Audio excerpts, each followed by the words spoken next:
बिस्मिल्लाहिर्रहमानिर्रहीम। मैं हूं आम शरी और आप देख रहे हैं आरिफ हमीद भट्टी यूट्यूब चैनल। नादरीन, पाकिस्तान और दुनिया आजकल ख़बरों की जद में है। एक अहम साजिश का इंकशाफ हुआ है कि 6 दिसंबर को इंटरनेशनल मीडिया के बाद आर्मी चीफ सऊदी अरब का दौरा कर रहे हैं और यूएई में भी जाएंगे।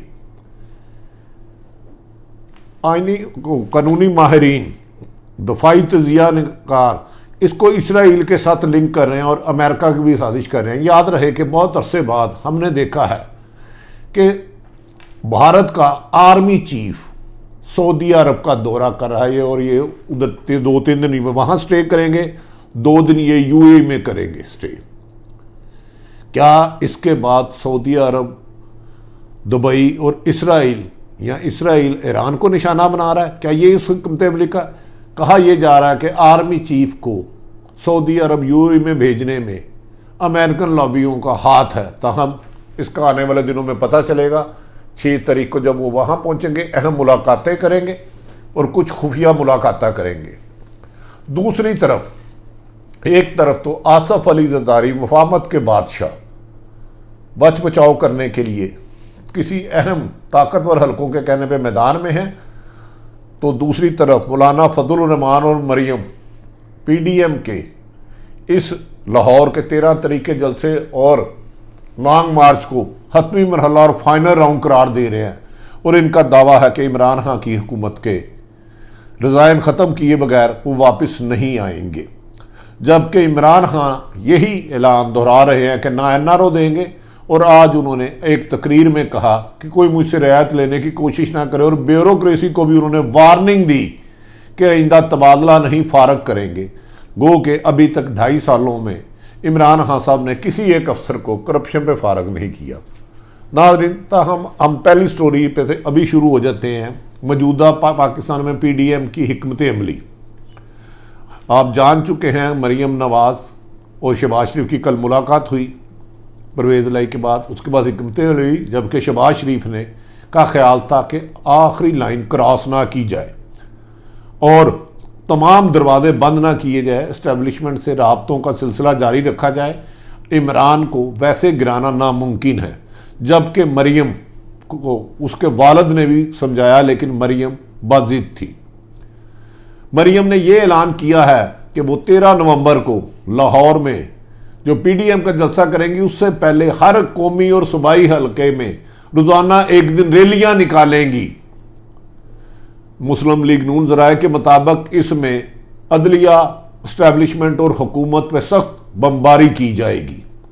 लोगों का लहू गरमाया जाएगा कि ताकि वो 13 दिसंबर वाले दिन मीनार पाकिस्तान को भर कर एक भरपूर एहतजाजी रैली ऐलान करे। कुछ लोग तो यहाँ तक कहने लग पड़े हैं, क़यादत ये भी कह सकती है कि हम अपनी क़यादत को रज़ाइन देने लगे हैं। जबकि आसफ अली जरदारी ने हमारी इतला के मुताबिक रोक दिया है कि रज़ाइनों का फैसला इस्लामाबाद धरने में होगा। आज ये भी कहा जा रहा है कि राना सनाउल्लाह मुस्लिम लीग नून के दीगर कायदीन अपने अपने हलकों में रैलियाँ निकालने 2-3 दिन से शुरू हो जाएंगे और लोगों को रैलियों में यही मौक़िफ़ अपनाया जाएगा कि सेलेक्टेड की बजाय सेलेक्टरों को निशाना बनाना है। इस दफ़ा उनका ख्याल है मुस्लिम लीग नून और मौलाना फजल रहमान की किचन कैबिनेट का कि अगर सेलेक्टरों को डिफेंसिव कर दिया, वो पीछे हट गए, तो इमरान खान को साइड पे करना या उसके खिलाफ उसको हुकूमत उसकी गिराना बहुत आसान होगा। जबकि आइनी तरीका ऐसा इनको कोई इजाज़त नहीं देता।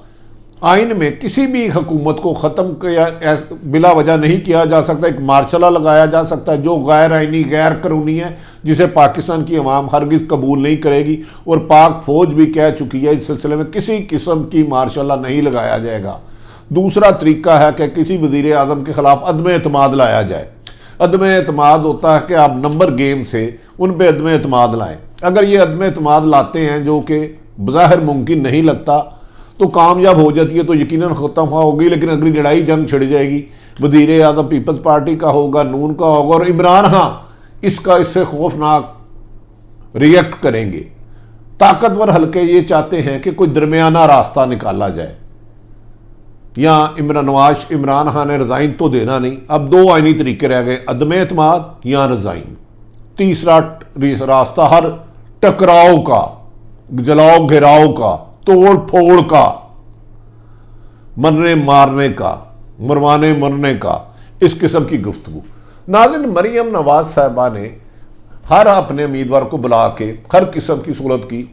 अफसोस तो दुख जिस बात का हो रहा है नाज़रीन, जो नहायत तकलीफ बात है, आज साबिक जज नैब अदालत के अरशद मलिक साहब इंतकाल कर गए। मरियम नवाज साहबा ने, मोहतरमा ने, उस पर भी सियासत कर डाली। हर इंसान जो दुनिया में आया फानी है, उसने मरना है। जब कोई इंसान पैदा होता है उसका मकसद है कि उसकी मौत का सफ़र शुरू हो गया। उन्होंने एक ट्वीट में फिर तंजिया दो अदारों को टारगेट किया कि हर एक ने मर जाना है, लेकिन अरशद मलिक, जिसे नवाज शरीफ जो सजा याफ्ता है, उसको बेगुनाह कर गया, बता गया कि मैंने मजबूरन उसको सजा दी है। ऐसा बंदा जो दुनिया से रुखसत हो जाए, उससे ऐसी बात मंसूब करना जो कि नामुनासिब है, जबकि वो कह चुके हैं कि उन पर दबाव नून लीग की तरफ से था।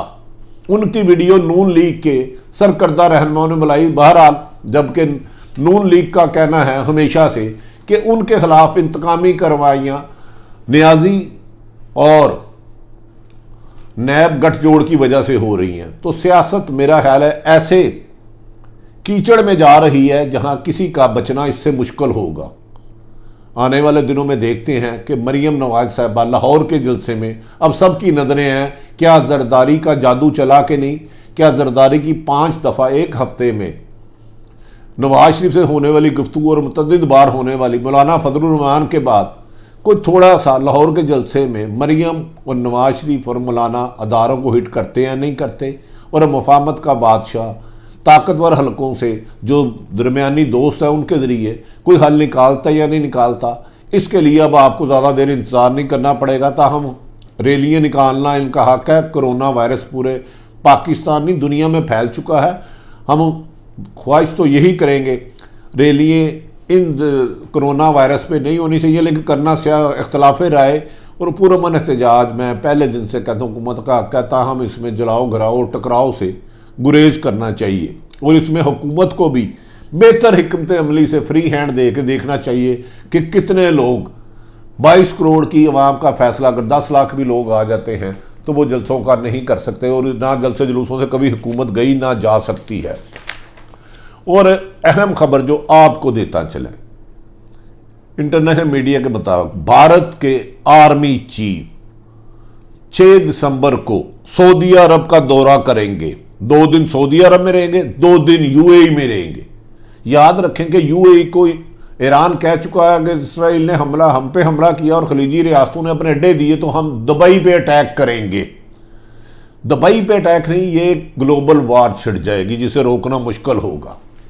नाज़रीन, कमो बेशतर 15 लाख के करीब पाकिस्तानी सऊदी अरब में रहते हैं और 10 लाख या 8 लाख के करीब यूएई में रहते हैं। लेकिन इसके बरक्स भारतीय सऊदी अरब में 16 लाख से लेकर 18 लाख तक हैं। पाकिस्तान के लोग ज़्यादा इलेक्ट्रिशियन और कंस्ट्रक्शन का काम कर रहे हैं, जबकि भारतीय लोग जो सऊदी अरब में रिहाइश पजीर हैं वो ज़्यादातर माइंस और हस्पतालों में काम कर रहे हैं। काम की नोयत देख लें आप कि मुसलमानों से क्या काम लिया जा रहा है और भारत से आने वालों से क्या काम लिया जा रहा है। ये कहा जा रहा है कि यूएई में पाकिस्तानी तकरीबन 13 लाख के करीब और भारतीय नेशनल 27 लाख से ज़्यादा लोग यूएई में रिहाइश पजीर हैं। ये हमारे इस्लामी ममालुक का यकीनी बात है। और पाक फौज और सऊदी अरब का एक पाकिस्तान का फौज दरीना है। पहली दफ़ा पाकिस्तानी फौज को सऊदी अरब ने 1979 में बुलाया जब गल्फ वार हुई। पाकिस्तान ने उनकी हिफाजत की, एक खत्ते की हिफाजत की और सऊदी अरब को दुश्मन मुल्कों से महफूज रखा। बावक्त ज़रूरत फिर सऊदी अरब ने पाकिस्तान की तरफ देखा और उन्होंने कहा कि इंटरनेशनल साजिशें सऊदी अरब को तबाह करने चाह रही हैं। फिर 1988 और 1989 में पाक फौज ने जाके सऊदी अरब की हिफाजत को न सिर्फ यकीनी बनाया कि बल्कि उनके होने वाली साजिशों को कुचला।